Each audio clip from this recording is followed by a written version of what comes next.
그러니까 정말 이순신에게 1597년은 자신의 인생에서 지우고 싶은 그런 한 해가 아닐까. 첫 번째는 고문을 받아서 몸이 무너졌다 그랬잖아요. 네. 두 번째는 이순신의 정신적 상태가 무너지는 그런 일이 벌어집니다. 백의종군 하면서? 1597년 4월 16일 집에 도착하여 빈소를 차렸다.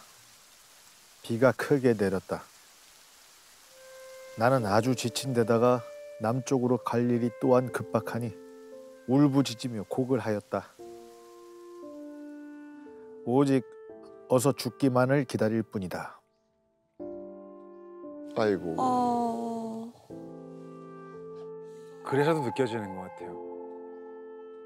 어떤 상황이냐면 몸이 정말 부서질 대로 부서진 상태에서 옥문을 나왔잖아요. 어머님이 그 고문받고 아픈 아들 보고 싶겠죠. 그래서 배를 타고 올라오세요. 올라오시는데 어머님이 고령이세요. 기력이 딸리셔가지고 결국 배를 타고 오시다가 배 위에서 돌아가세요. 아이고야. 어머니. 생각해 보세요. 어떻게 보면 자기를 만나기 위해서 어머님이 오시다가 돌아가신 거잖아요. 그에 대한 죄책감은 또 얼마나 크겠어요. 조선시대는 부모님이 돌아가시면 3년상이라는 걸 해야 돼요. 네. 그 무덤 옆에서 제를 지내면서 부모님 곁에 3년 동안 있는 거 그게 효의 길이거든요. 근데 백의종군에서는 그게 안 돼요. 그냥 못해요? 가서 인사만 하고 명령을 받았기 때문에 떠나야 되는 거예요. 그 아들의 심정이 어떻겠어요? 진짜 너무 속상했을 것 같아요. 근데 그 고통스러운 그 640km의 길을 가는 과정에서도 그래도 이순신이 버틸 수 있었던 건 뭐냐면 그 이순신을 바라보고 있는 백성들. 그 백성들을 보면서 그나마 살아낼 수 있는 힘, 그나마 버틸 수 있는 힘 이런 것들을 이순신이 가지지 않았을까라는 생각이 듭니다. 동네 사람들이 각기 술병을 갖고 와서 멀리 가는 이의 심정을 위로해 주기에 거절하지 못하고 몹시 취하고서 헤어졌다. 갈 때마다 이런 어떤 만남들이 있어요. 응원해 주는 거예요. 힘내시라고. 사람들이 마음이 없는 사람한테 그렇게 찾아가가지고 힘내시라고 할 이유 없잖아요. 그쵸. 맞아요. 그만큼 많은 사람들이 이순신 장군에 대해서 뭔가 고마움과 감사함을 느낄 수 있다는 건데 이 사례가 뭐가 있냐면 이순신 장군이 거북선을 처음으로 끌고 나간 해전이 있어요. 그게 바로 사천해전인데 진짜 이순신 장군이 그 거북선을 앞세워가지고 일본 수군을 그냥 완벽히 전멸을 시키는데 배 한 척을 살려보내요. 이유가 뭐였냐면 배를 다 박살을 내버리면 결국 살아 돌아간 일본군들이 어디로 도망을 갈까요? 헤엄쳐 갈 거 아니에요, 육지로. 가면서 무슨 짓 할까요? 노략질을 하겠다. 당연하겠죠. 그래서 배 한 대 살려보낸 거예요. 그다음에 철수한 게 아니에요. 어딘가에 숨어 있어요. 드디어 왜군들이 종합 선물 세트로 다 타고 배 타고 나오는 거야. 거기서 박살을 내요. 와. 이순신이 이런 분이에요. 그러니까 어떻게든 우리 아군의 그 피해를 최소화시키고 백성들의 피해를 줄일 수 있는 방법을 늘 찾아가면서 싸우러 나가시는 분이거든요. 그러니까 백성들이 이걸 아는 거예요. 이순신 장군만 있으면 우리 집 사는 거예요. 우리 사는 거예요. 그러네요. 근데 그 이순신 장군이 화를 입었다고 하니 뭔들 못하겠습니까? 아마 이 애끓는 두끼는 그 백의종군길에서 가는 그 음식이 아닐까요? 그런 생각이 드는데요. 맞아요. 애끓었던 마음에 드셨던 그런 밥상이지 않을까 생각해 봅니다.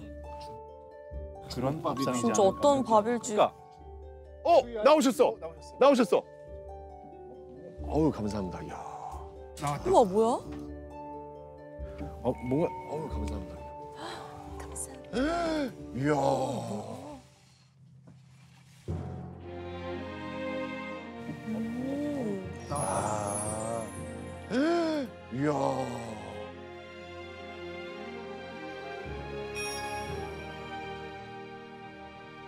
근데 진짜 이걸 보니까 제가 정말 타임머신 타고 이순신 시대로 쑥 들어가 버린 느낌이에요. 정말로 이 그릇 모양도 그렇고 숟가락도 그 옛날 숟가락이잖아요. 와, 네. 웬일이야.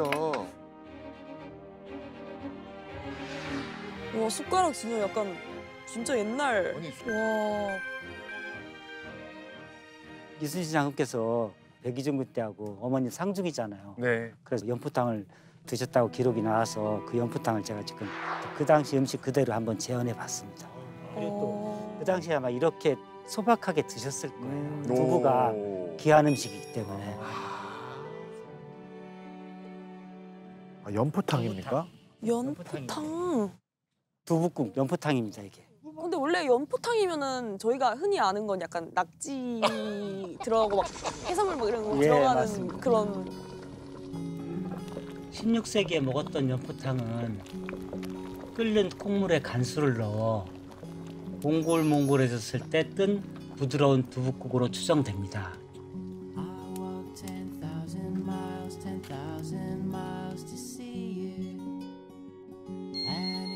웬일이야. 뜨거워요. 일단 뜨거울 때 한번 먹어볼까요? 네. 와. 상상이 안 가는데. 야.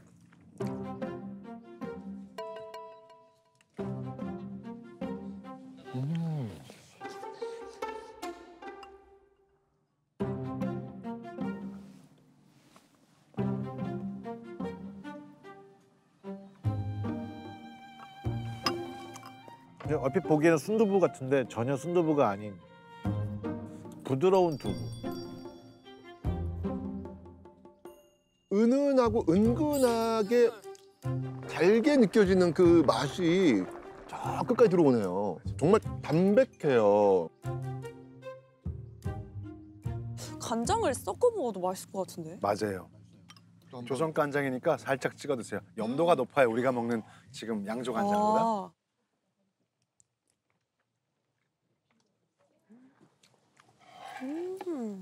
아니 삼삼한데 왜 매력이 있지? 그게 한식의 매력 중에 하나예요. 삼삼한 맛. 맛있어, 맛있어.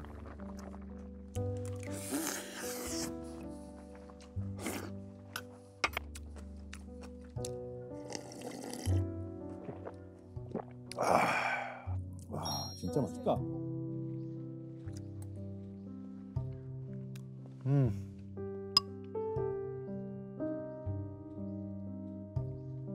맛있어요. 근데 너무 재밌지 않습니까? 이게 연포탕이래요. 너무 재밌죠. 그러죠? 연자가 무슨 연자예요? 우리 연육할 때 연자예요. 포는 두부포자인데 사실 조선시대 문헌에 보면은 연포 자체를 두부랑 같이 쓰는 경우가 좀 많아요. 연포 자체가 두부였던 거죠. 두부국이 16세기 후반부터 18세기 후반까지는 두부는 굉장히 핫한 음식이었어요. 비싸고 고급 음식이었어요. 귀한. 고급 음식이었어. 지금의 기준으로는 볼 수 없고 그때 기준으로 봤을 때 두부 만드는 일이 가장 힘들어요. 맷돌로 아주 곱게 갈아야 돼요. 또 불 조절도 잘해야 돼요. 노동력이 상당히 필요로 하는 거면 맛도 내야 되고 그 기술도 요하고 과정이 상당히 복잡해요.